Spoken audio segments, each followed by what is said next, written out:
Valérian Chambon, donc je suis chercheur en neurosciences cognitives à l'Institut Jean Nicot, qui est un laboratoire interdisciplinaire donc, du département d'études cognitives de l'École normale supérieure PSL. Donc j'ai été consulté par l'équipe, par les auteurs, pour donner mon avis en fait, sur certaines questions soulevées par le scénario, sur par exemple ce que peut vouloir dire apprendre pour le cerveau humain, sur la nature des connaissances que notre cerveau héberge ou peut héberger, et donc plus généralement sur la possibilité donc, de pouvoir justement acquérir ou apprendre de nouvelles connaissances instantanément grâce à la technologie, donc à l'aide de dispositifs techniques de stimulation cérébrale par exemple. Et donc plus généralement, j'ai été consulté sur les verrous scientifiques et technologiques qu'il faudrait lever pour un jour donc, rendre cette acquisition instantanée de connaissances crédible.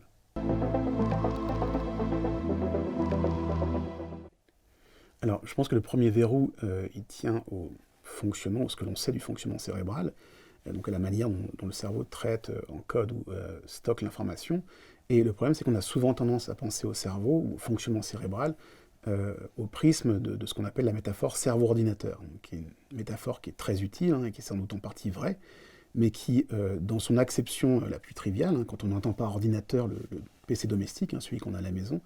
à mon avis, fausse un peu le problème de l'apprentissage. Et elle le fausse parce qu'elle nous fait comprendre l'apprentissage, donc l'acquisition instantanée de connaissances, ou pas instantanée, l'acquisition de connaissances, de nouvelles informations, comme une simple procédure donc, de chargement de données. Donc, sous cette métaphore, ou d'après cette métaphore, apprendre, ça reviendrait en fait à simplement charger des données sur un support relativement passif, sur un registre de mémoire relativement passif, qui serait ensuite exploité par un processeur, une unité de traitement, qui serait elle-même distincte du registre de mémoire lui-même, donc un peu à la manière d'un ordinateur. Et évidemment, c'est pas tout à fait comme ça que le cerveau fonctionne, pour la simple et bonne raison que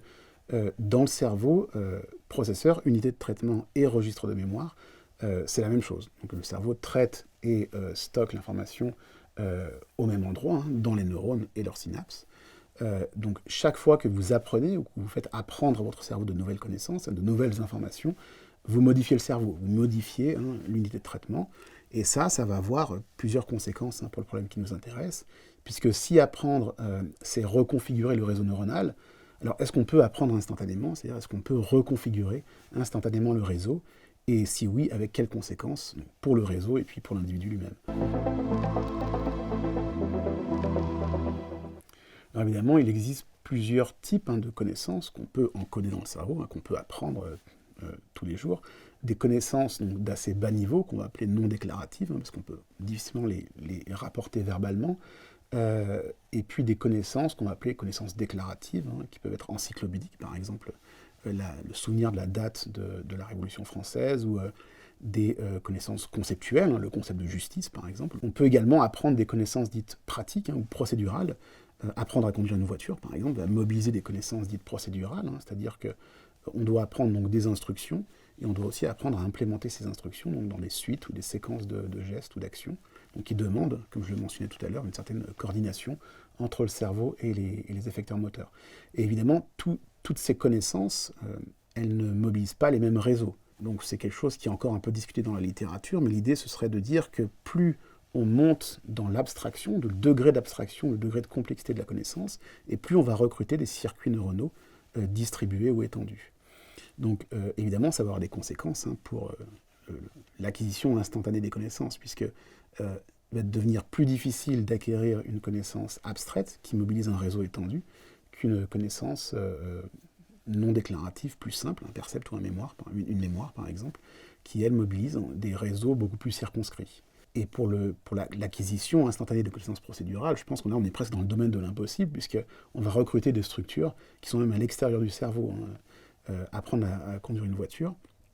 ça demande pas simplement d'apprendre des instructions abstraites, mais d'apprendre comment les implanter dans des séquences d'actions. Et si on essaye donc d'implanter ou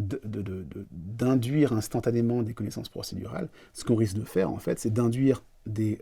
connaissances abstraites, mais qui ne sont pas alignées avec ce que peut le corps. Je pense que si on apprend instantanément, donc on est obligé de modifier instantanément la structure en fait, d'un réseau neuronal qui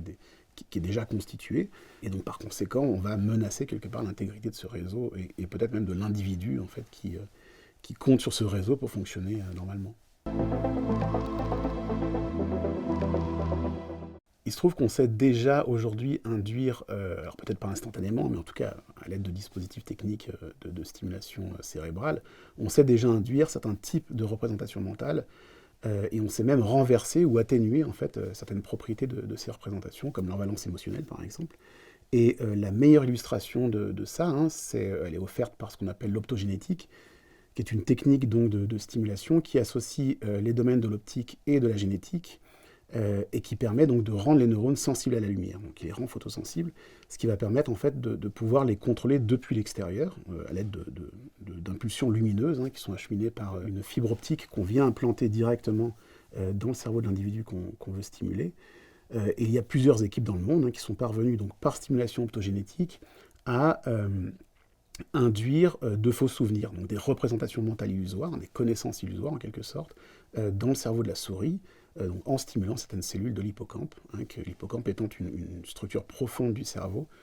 qu'on sait impliquée dans la gestion de la mémoire. Pour résumer, je dirais qu'avant d'arriver à une technologie comme celle de la puce échoue, je pense qu'il y a un certain nombre de verrous scientifiques à lever, comme par exemple donc, gagner une compréhension un peu plus fine, je pense, de la manière dont nos connaissances sont encodées dans le cerveau, savoir où elles sont encodées exactement, donc ça c'est un point qui est encore un peu discuté, à travers le débat entre mémoire synaptique et mémoire intracellulaire, sous quel format donc elles sont encodées, et puis comment apprend-on, certes, mais aussi comment oublie-t-on.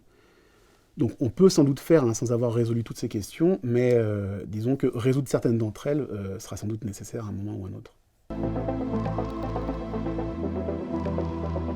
Il y a plusieurs entreprises qui se positionnent aujourd'hui dans ce domaine qu'on appelle le domaine de la neuro-ingénierie. La plus connue d'entre elles, c'est Neuralink, qu'on connaît tous, mais il y en a d'autres, hein, Synchron, Science Corp, qui a d'ailleurs été fondée par l'ancien CEO de Neuralink, Max Hodak, et donc qui projette de développer des interfaces cerveau-machine implantables en utilisant, alors si on en croit les fiches de poste à pourvoir, hein, sur leur site internet, en utilisant des techniques assez variées, hein, qui vont donc de l'optogénétique à la biologie synthétique, à la microfabrication, les cellules souches, voire même aux technologies d'édition génomique comme CRISPR.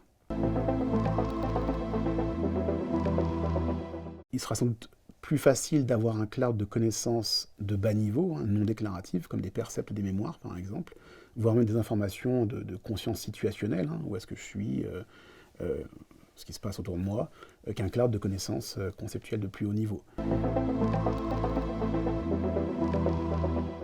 C'est une question en fait, qui est assez bien connue des gens qui travaillent sur la notion de représentation partagée en sciences cognitives, ou de représentation en sciences cognitives, et qui est celle en fait, de la propriété des représentations partagées dans le cloud. Parce qu'évidemment, on doit pouvoir s'assurer en fait, que les représentations partagées par d'autres acteurs dans mon propre espace mental, hein, dans mon propre cerveau, ne se mélangent pas à mes propres représentations. Et on voit que ça peut devenir problématique dès lors qu'on commence à vouloir partager des représentations plus complexes, hein, comme des raisonnements, des pensées abstraites, des croyances, parce qu'on ne voudra sans doute pas, hein, que les croyances ou les raisonnements d'autres acteurs, hein, qui appartiennent à d'autres acteurs, se mélangent à mes propres raisonnements ou à mes propres croyances. Moi, j'ai trouvé très intéressant donc, de participer à ce scénario de prospective, parce que, paradoxalement, quand on commence à réfléchir, ou à penser de manière un peu opérationnelle, hein, donc quand on commence à réfléchir aux applications concrètes des neurosciences, hein, dans le domaine civil ou militaire, on est renvoyé assez rapidement à des questions très fondamentales qui vont même jusqu'à questionner, hein, donc les limites de nos catégories ou de nos connaissances. Et puis on se rend compte finalement qu'il y a aussi beaucoup de questions qui ne sont pas encore élucidées. Donc ce que j'ai trouvé intéressant dans la participation donc, à ces scénarios de prospective, c'est qu'on essaie de mieux informer l'avenir, mais en fait on se rend compte que finalement ça bénéficie aussi beaucoup en fait, aux réflexions présentes,